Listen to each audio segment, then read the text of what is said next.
বিসমিল্লাহির রহমানির রহিম। আসসালামু আলাইকুম। শুভ সকাল সবাইকে।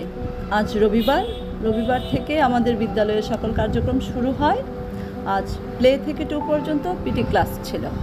পিটি ক্লাসে আমরা চেক দিয়ে থাকি সবাই ড্রেস ঠিকঠাকভাবে পরে এসেছে কিনা, চুল, নখ, দাঁত এগুলো ঠিক আছে কিনা। আজকে 95% বেবিরা সুন্দরভাবে ড্রেস পরে এসেছিল।